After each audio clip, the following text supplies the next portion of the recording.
welcome to You Make Sense. This podcast is a manual to understanding your human experience so that you can navigate the world with freedom, ease, empowerment, and create the life that you desire. Remember, you make sense, all parts, always. So in this episode, we're going to talk about the roles we find ourselves playing in our current relationships and how we begin changing those roles if they're not actually serving us or satisfying us. And we're going to, of course, use neuroscience and polyvagal theory to explain all of it. So the first thing I want to explain is why we find ourselves playing the roles that we play. There are two primary reasons. Number one is your childhood.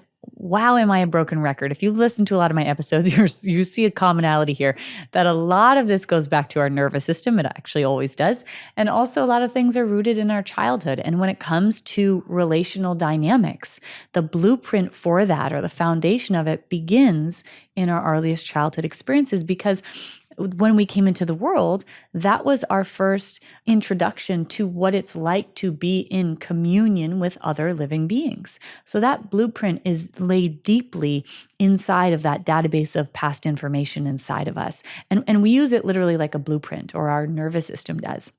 Now, the second thing that informs the roles that we play is if we've done work around creating an internal secure attachment. And I'm going to talk in this episode about how we do that. We also have other episodes where we talked about that too. Essentially what that means is if you are not satisfied with the roles that you're currently playing in your life and the relationships that you have, there are things that we can do to change this. And I think that's one of the most beautiful things about healing work. It's so empowering. It's not passive at all. And trauma is the experience of not having control. Healing is the experience of gaining control in our lives in a profound way and supporting us to really be the driver of our life so that we can step towards the things that we want, including the relationships we desire. So today we're going to talk about family systems and the roles that we were given when we came into this world, that we find ourselves currently playing, and how we begin to change that. So the way that I like to think about family systems, when I say family system, this is the family of origin that you came into. It doesn't have to be biological parents. You may have been raised in a foster home. You may have been raised by your grandmother or grandparents or aunts and uncles and so on and so forth. But that family of origin creates a really profound foundation for how you relate to others in the world. And a way that I like to think about this is, imagine that your family of origin is a theatrical play, like literally a play like, I don't know, what plays you like? Maybe you like Hamilton. So it's like the play Hamilton, right? Which is a really brilliant play. By the way, you should go see it. Not to plug it. It's in Los Angeles coming up pretty soon, I think. Anyway, it's a theatrical play, okay? And so when you're born into your family of origin, you don't get to choose the play. I mean, it'd be pretty great if you got Hamilton, but some of us didn't get Hamilton. I sure didn't. I got a play that nobody would actually want to watch. It was a dysfunctional play. It was a play filled with pain and suffering, but it's the one that I was born into, and I had no choice over that. And so when we come into whatever play we're born into, we are given a role in that play. Every family member is an actor in the play, and the play is already written. And the role that you are given as a baby, you don't actually have a choice in. It's just handed to you in most plays. We'll talk about what the idyllic or healthy play would look like. But for most of us, we were just handed a role that we didn't choose. And there are so many different roles that we could have been given. Here are just a couple. You might have been the golden child. So what your caregivers did was they projected onto you all the things they never did in their own lives because of their own fear. And they wanted to make sure that you became the things they didn't become because they don't see you as your own being, but instead as a extension of them. So you become the golden child. Others of us become the caretaker. So your role was you had no needs and you had to take care of the needs of maybe siblings or your caregivers. Some of you became the emotional partner to one of your parents. This is quite common when two parents are not emotionally connected. and they're not getting that need met with each other, that one or both of the parents will look to get that need of vulnerability and intimacy met with their child. I don't mean sexual abuse. I just simply mean emotionally making the child their number one person. And if you do that, you receive love. See, here's the thing. If you play your role, the play works. Meaning if you say your lines and you embody the role you're given, the play functions. It might not be functional, a healthy rather play, but it's a functional play. And so there's a reward we get when we play our part, which is oftentimes things like love and safety and connection or some version of that. Others of us had roles like the scapegoat, so everything was your fault and you had to just take it. If you did, then you were going to get some semblance of safety. Others of us had roles like the helpless one. So your caregiver needed you to be helpless because if you were helpless, then they had a purpose in life. And so even as you developed, they needed you to continue to be helpless so that they had purpose and it gave them a sense of fulfillment. And so as long as you played that role, you received love. Others of you were the perfectionist. If you just performed and were perfect all of the time, you received love. Those are just some of the roles that we can have. Even something like, by the way, the class clown or the one that makes everyone laugh in the family. That can become an identified role, meaning you need to do that in order for the family to be happy, which means there's not room for you to be other things besides that. And I just want to name, you can have multiple roles inside of your family system. I had a lot of roles inside of my family system, like definitely the perfectionist. I was the one that had no needs, so I took care of everyone else. Parentified. Parentified simply means you take on the role of the adult and the adult takes on the role of the child. I had that role as well, and a number of others. But I would say those were the three primary roles that I had. And as long as I said my lines and played those roles, the play functioned. And my play, though, was quite a dysfunctional play. Now, what occurs is, as we grow up, we go out into the world and I want to say one other thing before I say what happens when we go out into the world. So I want to just name that some of us may have grown up in a play like Hamilton. If you're saying, I don't like Hamilton, well, just imagine you do like Hamilton because it is a quite well-written play. But some of us did get that. And we get that when we have securely attached parents who create consistency, connection, love, attunement, and all of those wonderful things. When you have that kind of play, you're born into the play and you are a collaborator in that play, meaning you are also a writer of it. So you come into the world and your caregivers look at you and they say, what a unique little alien baby you are. I mean that in a really positive way because I think we're all kind of aliens. You are not me. You are not a reflection of me. You are your own being. And I celebrate exactly who you are. Show me who you are and I will just celebrate it. You're different than I am. You have different interests than I do. You're maybe a little bit more spicy than I am. Like maybe you get a little more emotionally your emotions are more bigger. And I celebrate that. That's what makes you who you are. So uniquely you. You don't like dressing like me. You have different interests. You have different hobbies. Wonderful. So you actually get to write your own play, which means you get to be you. And in a healthy family system, that's what occurs. But I just want to name that for a lot of us, we didn't get that. If you do get that, what occurs is then you go out into the world when you're an adult and you take the play with you. Okay, so that person's taking Hamilton with them out into the world and they're saying, all right, so in my play, everyone is extremely talented. They are extremely special and wonderful, and there's room for everybody to be special and wonderful here. Everybody has the ability to access their truth and their needs, and everybody has the ability to take up space and so on and so forth. So that's what happens in my play. So then when I am looking for other people to join my play as my adult self, I'm going to be looking for people who are safe and attuned and loving and supportive and kind because that's what I got in my childhood. Essentially, it's like this. You have that childhood play where everyone is involved in it, all the people in your family of origin. And then imagine you're going out into the world with this play as an adult and they're not following you into your adult life. And of course, that isn't to say that those people aren't still in your life, but just to follow this example that I'm giving, this illustration, I'm looking for new players. I'm looking for a romantic partner or partners. I might be looking for children that I'm going to have. I might be looking for friends and community. So new people to join my play. And the structure of my play is going to be the same as the structure I once knew. So we replicate the structure. So if you had that childhood, you're going to replicate a really beautiful play with ease. Now, if you're saying that wasn't me, I know it wasn't me either. For most of us, we did not have that idyllic play. And we had variations of a play that wasn't quite healthy or ideal. But again, as long as everyone participated, the play functioned. So let's say that, like the example I gave of me, I had the role of I was also the scapegoat. So I was the scapegoat. Meaning everything was projected onto me.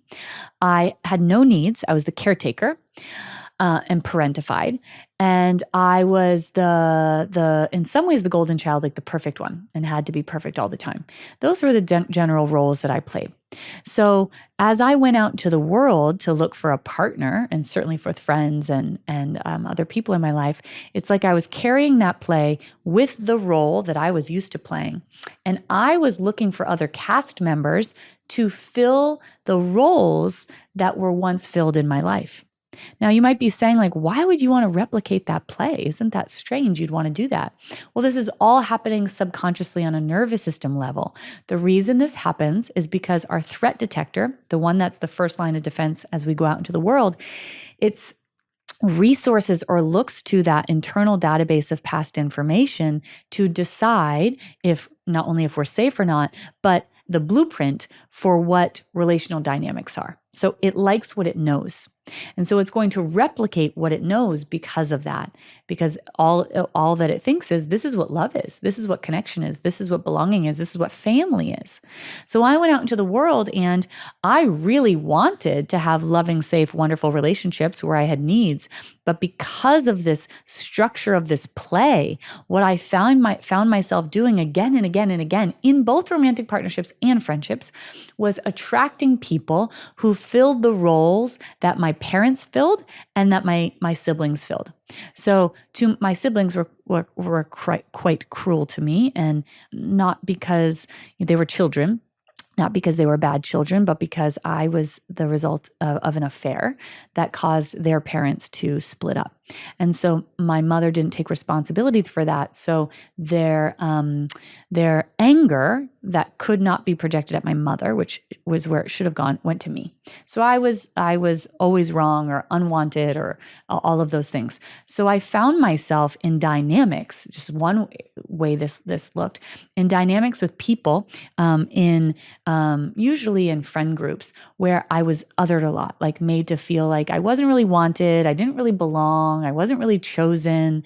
Everyone else loved each other, but they didn't really love me. They'd kind of not invite me to things because they played an important role that was necessary for the play to function. Then when it came to romantic partnerships, I would draw in a lot of people who had all the needs because that's what it was like with my mother.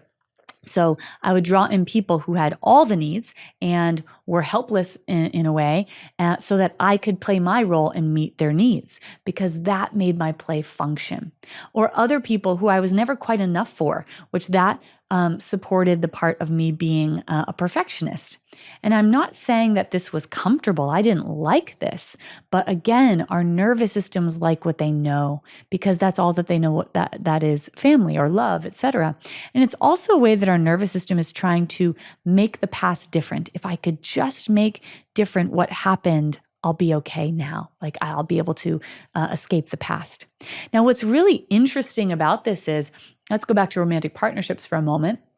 The other person, like when I was going out to date, they also have a play, by the way. Everybody does. So we would show up, right, on a first date, and we both are holding this invisible play. And in my play, again, I had all the needs. I had no needs. And I was the caretaker and overly focused on the other person and never got upset and never had a problem with anything because that's what I needed to do to be safe. And so that means that if I was going to be drawn to someone or compatible with them, it was likely the person who showed up and they had the role of being helpless. They were the person with all the needs and they were the person that was centered. And guess what they were looking for? They were looking for somebody like me who had no needs, who would fill the role they needed. And you can call that what I used to think that was compatibility. And in some ways, I suppose you could say it's compatibility, but it's dysfunctional compatibility. We are, in terms of our plays, we are both meeting the role of the dysfunctional plays, and it will feel like we're compatible. It will also feel like you've known that person forever after knowing them for a week. You're like, oh my God, I feel like you're my home. That's because you're reminding me so much of my play. Now, if we haven't done any of our healing work yet, then if you go on a date with somebody who actually wants to meet your needs, they want you to take up space. They want to know you and see you and support you. And they think you're wonderful and loving and perfect as you are. Not perfect. None of us are perfect, but that you're perfectly you. We go on a date and guess what's going to happen? I'm going to be like, ooh, you don't fit any role that I have. And we're going to feel incompatible. That isn't that we are actually incompatible. It's that based on the current play that I have, I don't have a role for them yet. I don't have a space for them. And so what that feels and looks like is you go on a date with this really great person and you're like, well, I don't know. It just felt kind of boring. Or I just don't think we have a lot in common, or I'm not really attracted to them. It didn't feel really exciting. And that might not be because they're not for you. It might be simply because we haven't done the work to rewrite the play yet, which I want to talk about in just a moment. And that's such a normal process. This is also why, everybody, when you find yourselves in the same habituated pattern again and again and again and again, this has everything to do with this play that I'm talking about. Because until you rewrite the play, you're just going to keep searching out for those same players to come in and fill the roles that you need filled, which is why you'll notice relationally, there'll be such a pattern to the type of relationships that you are in. Now, I also want to just name that we might play different roles in different areas of our lives. Like it could be the same, but it could also be different. Meaning in your romantic relationship, you might be the caretaker. At work, you might be the class clown. Like I make everybody laugh and then they like me. That's the role I have there.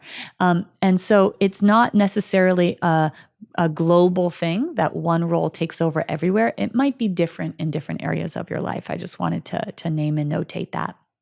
So as we begin to heal and do the things like regulate our nervous systems, which creates internal safety, when we do that, now that I feel safe inside, I don't need to morph into something that I'm not in order to be safe.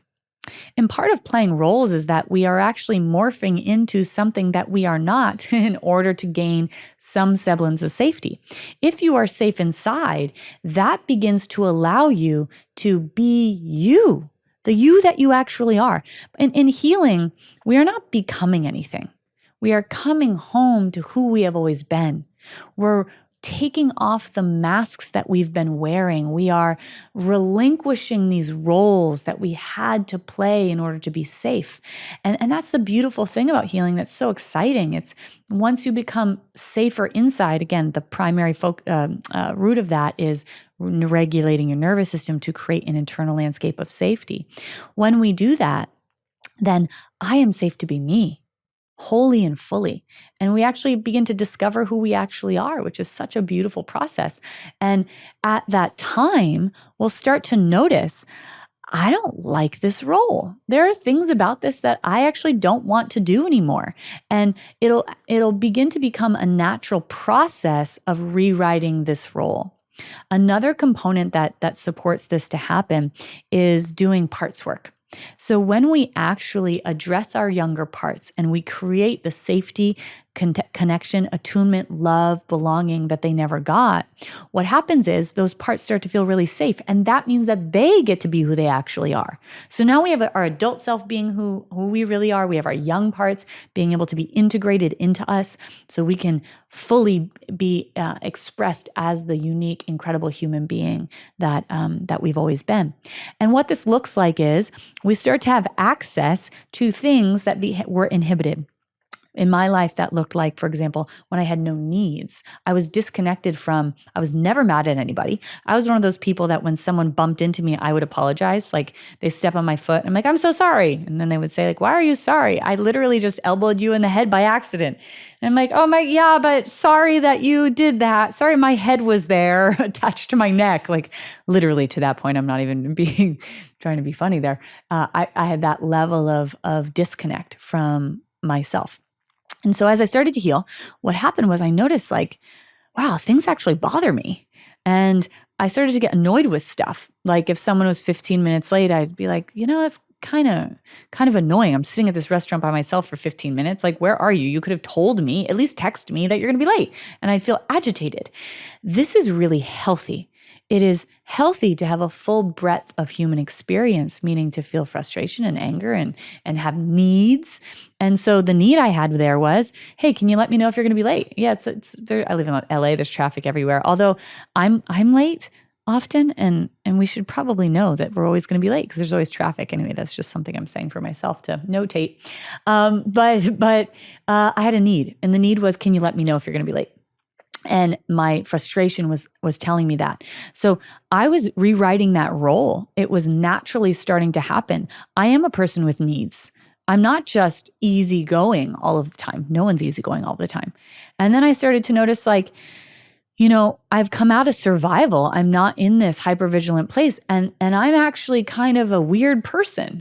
You're probably starting to get that from this podcast a little bit. Like, I'm not just this, hypervigilant, focused on you person. I'm kind of quirky and strange and weird, and I've got a weird sense of humor. And that's wanted to come out. So that's more of who I am. I'm also a driven person, but I'm not driven to the point of getting illness, which is what I was used to be doing, which is perfectionism and high drive. I'm a really driven person that also likes to go on vacation and take time off and go out with friends and do all kinds of things. So my role was changing. I was rewriting the script. That's what we all do as we begin to heal. Now, when it comes to the relationships you're already in, here's the thing. You're already in a play with all the people in your life. And in order for the play to work, everybody has to say their lines rather. And when you decide to heal, what essentially you're doing is you're saying, I'm going to rewrite this play. I think there can be a better one. And we're going to begin with me having a new role. And here's the thing though, it's a domino effect, because if you change your role, everybody else has to change their role too in order for the play to function. And this is what I call the bumpy road of healing. What begins to transpire as this occurs is, let's just say in romantic partnership, I see this happen a lot. In a loving relationship, one person says, I think I want to do this healing work and I'm going to start going to therapy and maybe these retreats. And the other partner's like, honey, that's so great. I support you. I'm so happy for you. And then there's like a moment in the healing where that person who's been doing the work is rewriting the script. And then all of a sudden they come to their partner and they essentially are saying, hey, so I've rewritten this new play. I have a new role, which means you are going to have a new role as well. Now I actually have needs. You're going to have to start meeting my needs now. And I actually get frustrated. You're going to have to hold the container for my frustration. And I have higher expectations of you, and so on and so forth. And that person, what they didn't realize when you started to heal is that they were signing up to have to eventually do some of their own healing too. Because you're coming to them and saying, that old play doesn't work for me. That old role I had didn't work for me, which means you're going to have to change yours. And even the most loving partners are often very scared of this process because it means we're heading off into the unknown, uncharted territory. I don't know what's going to happen when we rewrite this play. And also, you're asking me to look at my own stuff that maybe I wasn't prepared to look at. And I'm going to have to go towards all of those things. So it's very common that as we heal, we might have a partner that is resistant to it, not because they don't want us to heal and not because they don't want to heal themselves, because they're afraid. And so that resistance might look like them being frustrated. It might look like them being resistant at first and saying, like, I don't really want to go to couples therapy, or I don't really want to X, Y, and Z. And what I want to name is that negotiation, that bumpiness does not mean the relationship is going to end. It's incredibly common as we are upgrading the family system or the play, the theatrical play that we have. What we need, though, is that the other person is willing to begin rewriting it with us. And so if they are saying again and again, no, I'm not willing to, no, I'm not willing to, they won't do it. They're resisting it. They're trying to get you to go play the old role that you had. Then unfortunately, that play may have to come to an end. And that isn't, I really want to name, that isn't a failure. That's a celebration. And so much of the time in our world, we call friendships ending or romantic partnerships ending a failure. But it may have served a beautiful purpose in your life for where you both were. But if you are playing a new role now and they are absolutely not willing to play a new role as well, the play cannot work. Because you're going to say different lines and they're going to say lines that don't match up with your lines. And now it's a hodgepodge and a mess and it's not a play. It's just two people talking over each other and there's no collaboration in the process. It actually won't work. And the thing about healing is we can't unknow what we know. We can't unsee what we see. We can't unheal what we heal. And so there are times, this certainly isn't always the case, where there might be relationships that have to transition. A romantic one might become a friendship. A friendship might need to transition to being acquaintances, and so on and so forth. And that's a celebration. It makes room for people to come in who have done the work and are willing to do the work to meet you where you are so you can write this beautiful play, the one that both parties always deserved. And that's a really beautiful thing about healing. It's us rewriting the past together. And in terms of that bumpiness that I named the bumpy road, if you have like a romantic partner whom is resistant at first because they're afraid, and then they're like, okay, I'll get on board with this, that there's going to be a time where we're butting heads a little bit and we're trying to sort it out and figure it out. And then the roles are written and we come into this steadiness. And it's this beautiful new relationship. Harville and Helen Hendricks, who are really world-renowned couples therapists, say that a healthy marriage has many divorces.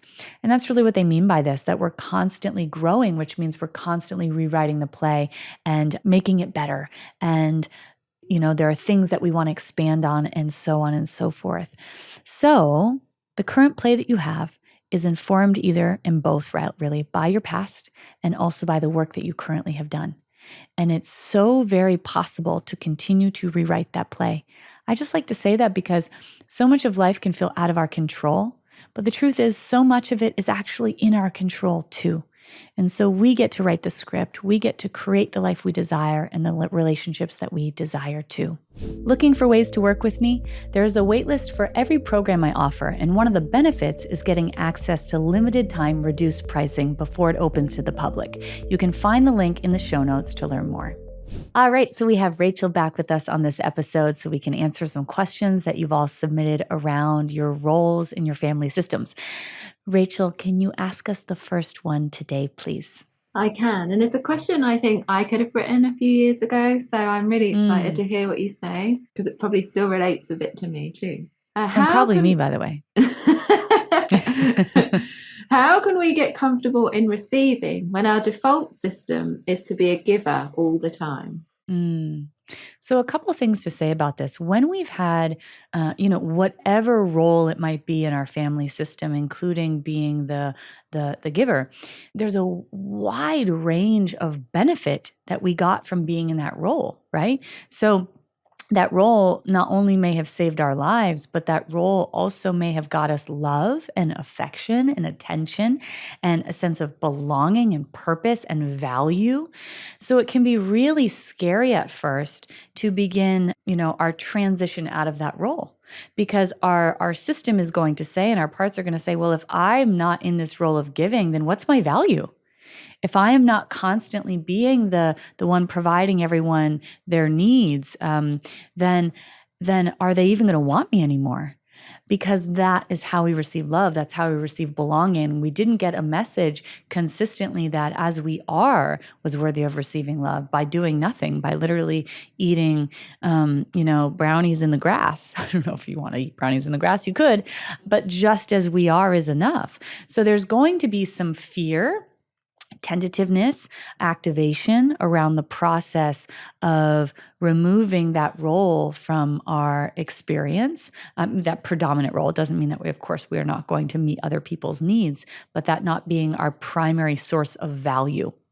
And instead allowing ourselves to receive. So I just want to name that as we transition out of any of these roles that we came into in our family system, there's going to be some trepidation. It's really, really normal. And because our parts are saying, if I don't do this, I'm not going to receive the love that I deserved. And now remember, the only way to actually change this is through disconfirming experiences. We have to consistently show those parts that it's actually different, meaning when I step out of this role, people don't leave.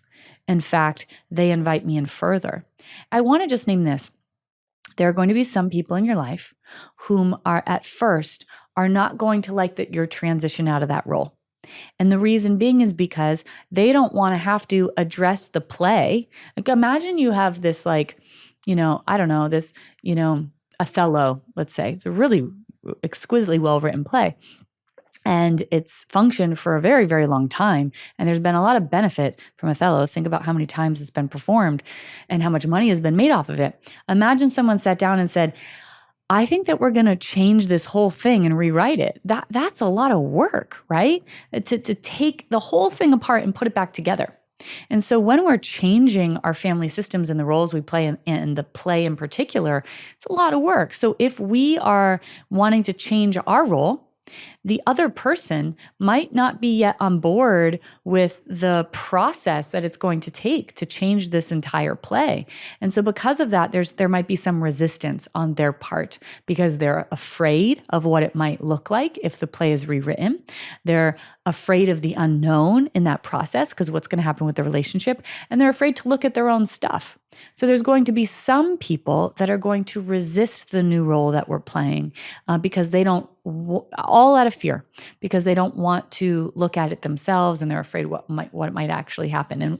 And in those situations, we might notice that as we begin stepping towards having more needs and not meeting everyone's needs, that they're going to try to stop us, often subconsciously, by saying things like, I don't know, I guess I just feel like you used to be so nurturing and now you're not, which isn't actually true. I'm just not self-sacrificing anymore. I'm actually having needs. Or they might say something like, I don't know, I just feel like you're asking too much of me, when really you're asking very little. They're just not used to you asking anything of them. Now that's going to happen in some relationships. There will be other relationships you may have where other people are coming to you, might be friends, with different roles that they play and in their own, play. And I can tell you personally from my life, some of my best friends, I remember actually two of my closest friends said to me at different points, one in particular said, Sarah, I'm not looking for a friendship where you just take care of me. I'm actually really uninterested in that. I want to be able to also take care of and support you. That makes me feel good. And along our way, because I wouldn't ever ask for help. And for her, it was making her feel very, very unfulfilled in the relationship because see, she had a healthier play in terms of friendship and really wanted it to be mutually reciprocal. And let me know that when you don't lean on me, I feel like you don't need me in the relationship and I want you to need me. And so oftentimes in our process of me leaning in this new role of having needs, for example, and not just being the caretaker, that looked like us going to dinner and instead of me just asking questions for 2 hours, which is what I would normally do, that I would take up some space. And then after we left, what I would always do is I would call her or I'd say like, sorry, I talked about myself so much because my barometer for taking up space was off. This is really common as you're coming into this. So I felt like, taking up I started with taking up maybe like 25% of the space. She wanted me to take up 50%, of course, but I would feel like I took up 75. And I would say, oh, sorry, I talked about myself so much. And she would lovingly remind me that I wasn't doing that, and that it made her feel good, and it makes her feel like she has a role in my life, and that she knows me more when I lean on her. And through the process of actually doing that is what supported me to be able to lean into this new role of not just being the caretaker, but also being supported and receiving. And you can't talk your way into that. You need a relational dynamic where that begins to occur. You don't have to have a friend like I just named, in order for, if you're saying, I don't have that friend yet, well, just know they are on the way. But you can start doing this with an animal. Can you let your animal give to you instead of just caretaking them? Can you receive their comfort? Can you receive their love? Or even receiving, when you're out in the world, a smile from someone? Or when anyone asks you, hey, how was your day? Instead of just saying, oh, it's fine, how was yours? That's what givers tend to do, overgivers. Can I pause and really see, might I be able to take up just a little bit of space and expand on how I'm actually doing? Just a tiny bit. The more that we do this, and then we see people don't go away, actually, because it's not my value. People actually come closer to me, and I experience deeper relational closeness. Now, again, I also want to name, there may be some people along the way in our journey as we rewrite our script who at first resist it. Then those protest it. Some of those people will then get on board. So just want to name that. The protest doesn't mean they're not for you. So I call that the bumpy road in a relationship. It's the renegotiation of our roles. Just like if we were to rewrite a theatrical play, it would be a lot of work. There's effort that goes into it. Even like this podcast. I know it seems like this is probably effortless. We spent many months figuring out what we were going to do here. There's effort that goes in to then have ease. Effort creates ease. And so know that that's really normal relationally, that there's effort and then there's ease. And then there might be other people whom say, I don't want to do that work. No, I do not want to change. I do not want to look at this myself. And we cannot make anyone change. There may be some relationships along the way that served a beautiful purpose in your life. And then it was time for them to transition. I feel that way about my ex-husband. We were together for 12 years. And in so many ways, he saved my life. It was the safest connection I had ever had.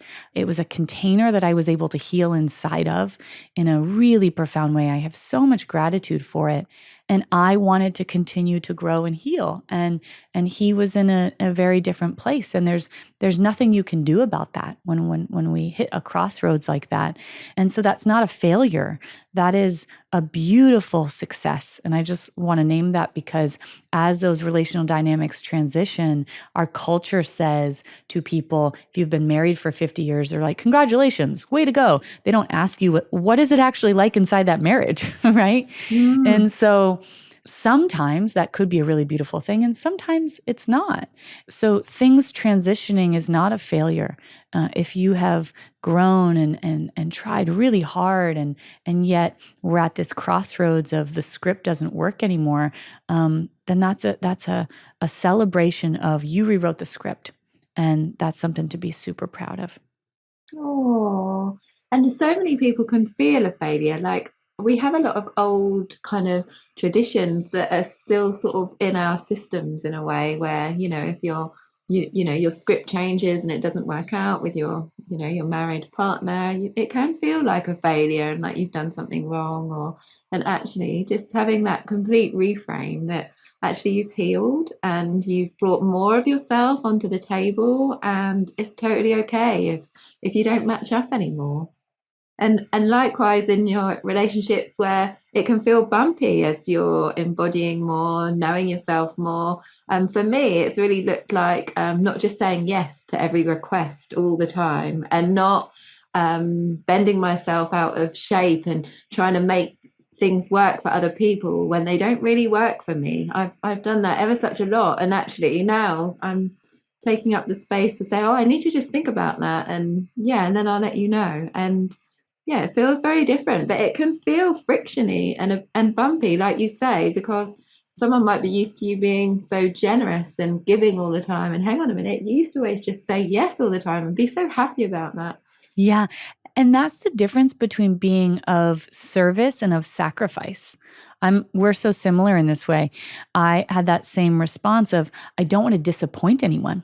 And it's not possible to be in any relationship and not disappoint people. We are going to pretty chronically disappoint people as they are going to disappoint us. And we need to build our capacity for that and see disappointing someone is a really normal process relationally, and doesn't mean they're going to leave. It doesn't mean you're not valuable. Like a simple example, one of my very best friends, I was talking to her on the way to this recording today, and I was feeling pretty run down. I didn't sleep well. We were supposed to go on a double date tonight. We planned it before. Her mother's coming up to watch her kid, and I was really feeling like, I think it's too much for me. I just think I might wake up sick tomorrow if I do that tonight after this. I need to go home and cuddle with Truman and take a bath. And she was able to say to me, because this is very last minute, yeah, I'm disappointed, and like her mom was going to come up and they moved their weekend around for it. So she said, yeah, I do feel disappointed, but I understand, it's okay. And I was able to say, I noticed that I was, and this is literally how a conversation goes with my friends and I, this is how we talk to each other. I said, I noticed that yesterday I really wanted to do this because I still really want to, but I was not being really realistic with my own body. And I was trying to push myself yesterday beyond what my body was saying. I think we'll probably need to rest tomorrow night. And I was saying, no, we need to go because I really want to do this. And that's such a good learning moment for me because I could have told you this yesterday and that would have been better for your mom who's driving an hour to be here and you and your husband so you can go do something else tonight. And she said, yeah, I thought about that yesterday and obviously wanted you to make your own decisions. And I'm so glad that you could see that. And it's okay for me to be disappointed. It's okay. I love you. Let's do it next week. That's actually what occurs in my close relationships. We talk to each other just like that. Literally an hour and a half ago, I had that conversation.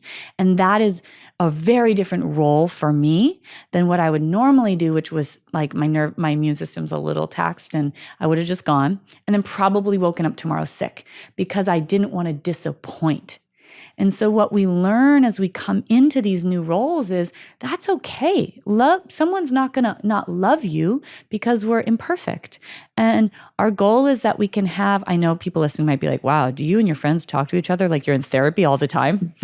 Kind of. I don't know. We also have a lot of fun. But I think that's just good communication. And then resentment doesn't build. It's literally that quick.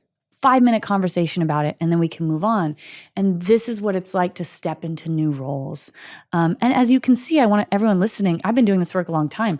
Can you still see there that subtle nuance of how I was overriding my system yesterday by saying, yeah, I can definitely do it. And she said to me, are you sure? And I was like, no, I can do it. I can totally do it.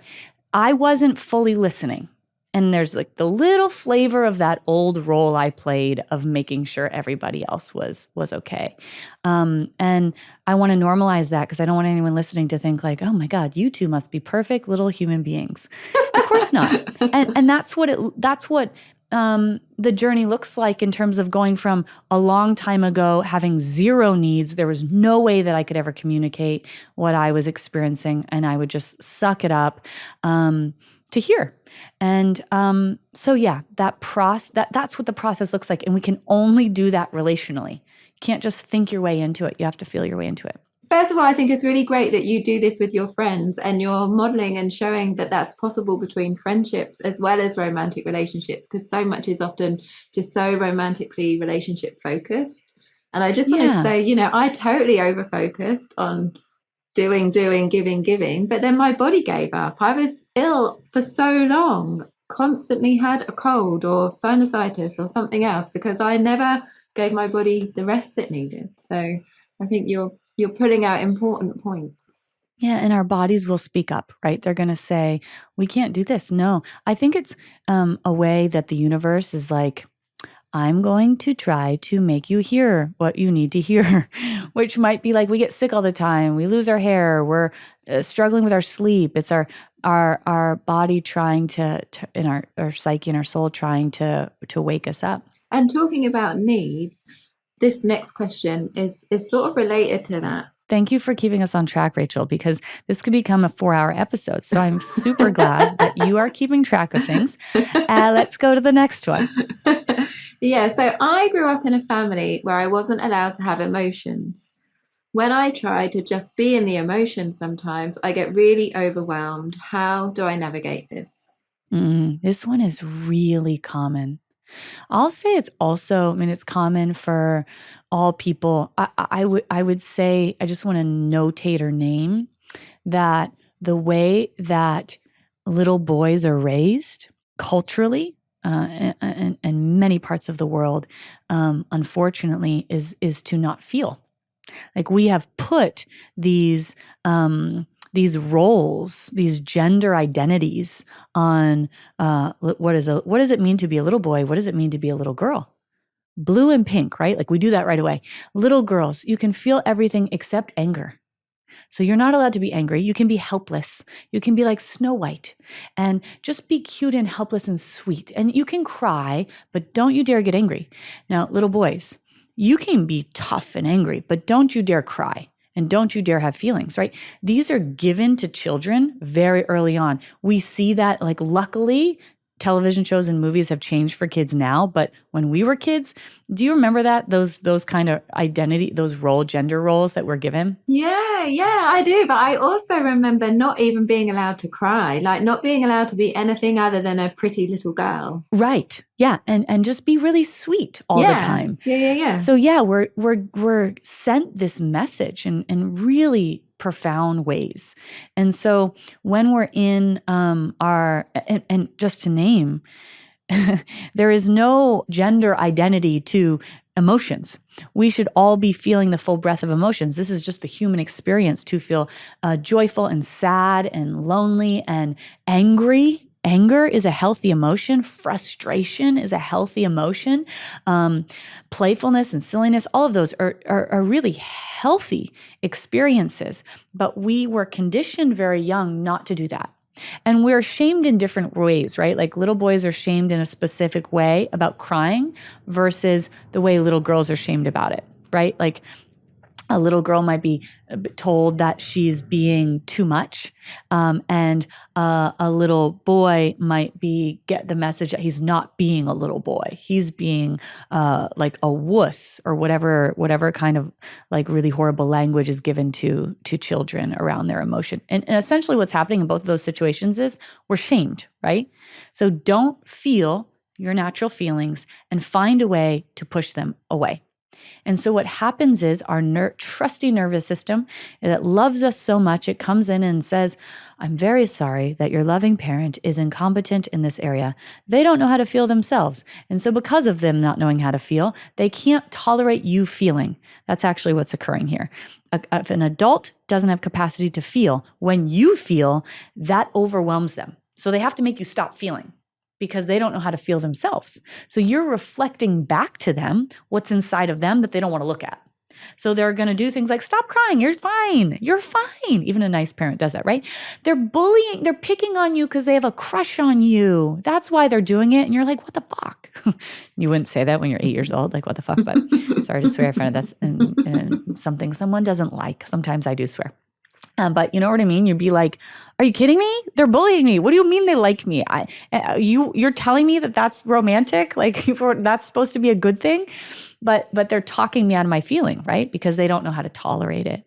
So what happens is our nervous system comes in this trusty way, and it resources something called our dorsal vagal complex, which is our state of shutdown and immobilization. That's where apathy, worry, apathy, hopelessness, disconnection, feeling numb. We disconnect from our body when we're here. Dorsal is what also disconnects us from our feelings.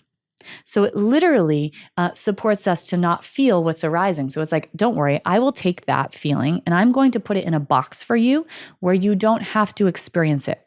The thing is, though, dorsal doesn't have the ability to get rid of the feeling. It has the ability to cover it up. And this is the concept of the hierarchy of our autonomic nervous system, that when we're in heightened distress, so our sympathetic nervous system, That's where anxiety, worry, frustration, fear, terror, rage, all of that lives. When we are in there in a pretty heightened way and where our system can't do anything about it, the option is to either be with that perpetual dysregulation, or dorsal can come in and says, don't worry, I'll cover it up so you don't have to feel this.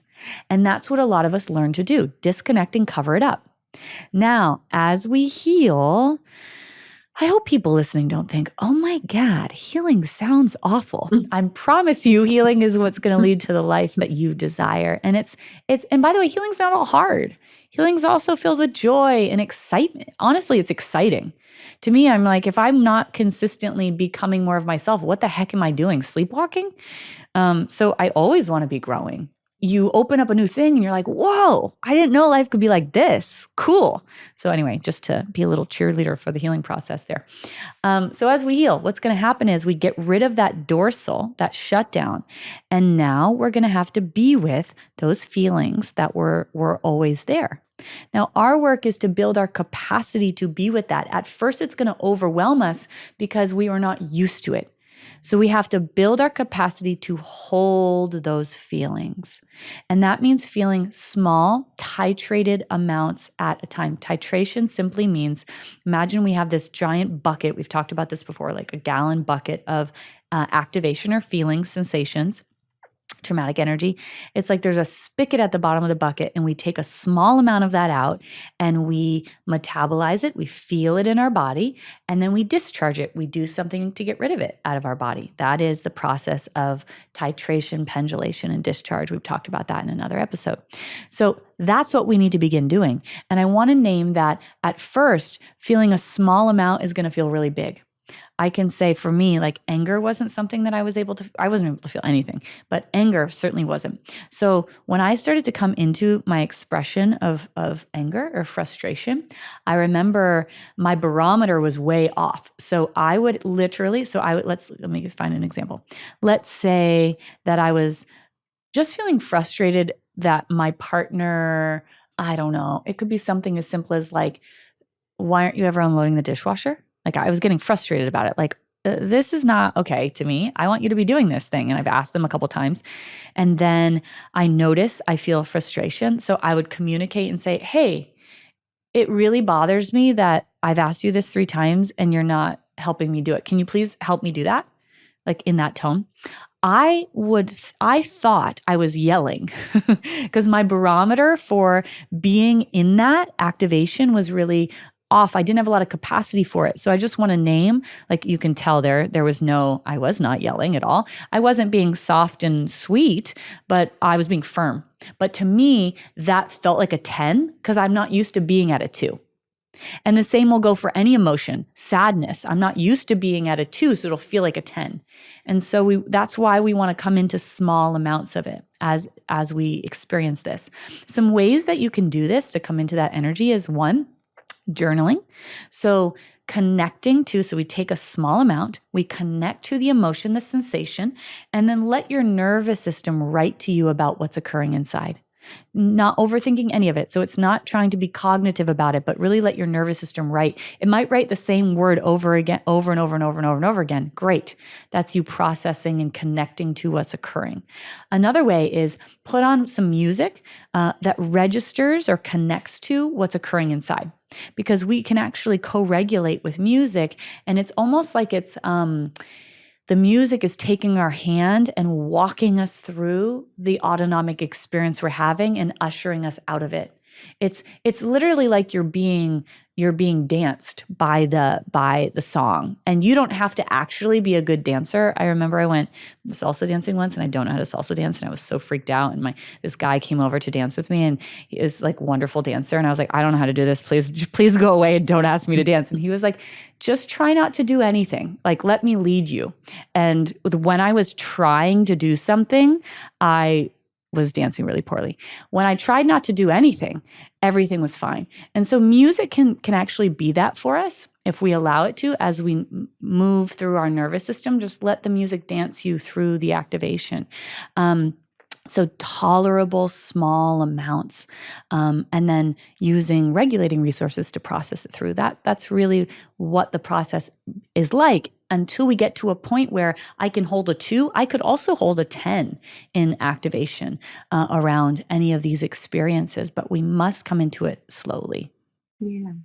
I use music a lot and have playlists for dorsal and sympathetic and freeze and ventral too. And it does make such a difference. Such a difference. That's something that we talk about inside of our programs is we have people create playlists that regulate their nervous system and attune with the state they're in. It's such a powerful thing to do. Okay, so we have one last question.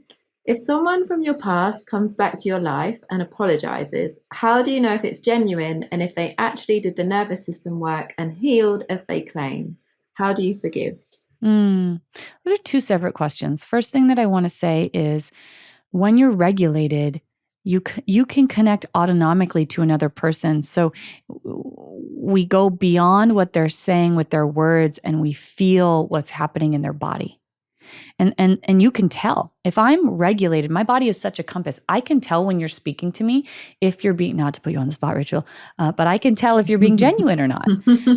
I can tell if you were to say, I'm so sorry. Like I was telling you about my friend in our conversation. I'm so sorry about this. She can tell if I actually mean that or not on an autonomic level. So the more we're connected to our nervous system, you can really sense what's occurring in someone else's nervous system. And that's the beautiful thing about this work. It's like that threat detector. It's a barometer for can I trust you or not, or what you're saying genuine. So we actually want to connect not to the words, but how does it feel when they say the words?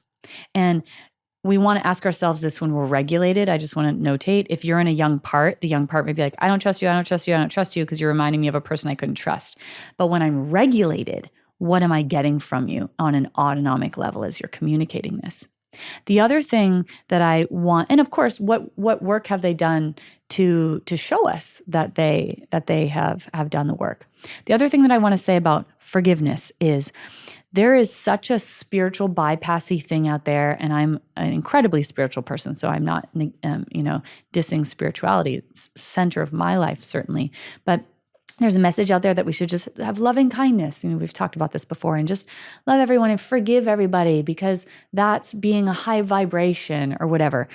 That's such bypassing work, and it's not actually autonomically possible to forgive somebody unless we have experienced the appropriate response to what they did. That is bypassing if you do that.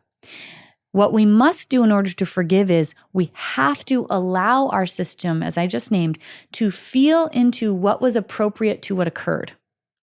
And when you can feel into that in a therapeutic container, you can do it on your own. You can do it with, someone like me or Rachel or a clinician or practitioner. When you're able to feel that, and then you allow it to come out of your body fully, you allow your body to express the way it wants to. Maybe it wants to make a sound about that. Maybe you want to say something about that in the container. That then can leave your body. And the result of that is then I can actually forgive. But you cannot forgive unless you have the appropriate response to what occurred to you, which might be to say, that's not okay. It might be to feel the sensations of anger. It might be to let your body do what it wanted to do, which was just to push the person away. And we're not actually going to push someone away. This is the mammalian experience in a therapeutic container of letting our system do that, or to say no, or to feel into my strength around the thing. And it also, by the way, might be to communicate to that person. Eventually, after doing this work, then I might have a secondary component of this, which is to communicate to that person. But the somatic piece of this is a necessity. Once that has processed through, then I can actually release them emotionally. Because forgiveness to me is really about releasing the emotional and energetic tie or cord to that person. And so, meaning I release that what occurred, and maybe I still want to be in connection with you. And sometimes it's I release that cord and I release you. In my process of forgiveness of my mother, my biological father, my siblings, my stepfather, all who did pretty horrific things to me. That was necessary for me to access the healthy aggression that was inside of me that was causing me so much suffering, also chronic illness and unresolved trauma, to process that out of my body. Now, I didn't do that with any of them in real time. And then it was what allowed me to disconnect the emotional cord that I had with them, so that I could actually release them. And, none of those people are in my life anymore because they aren't safe people.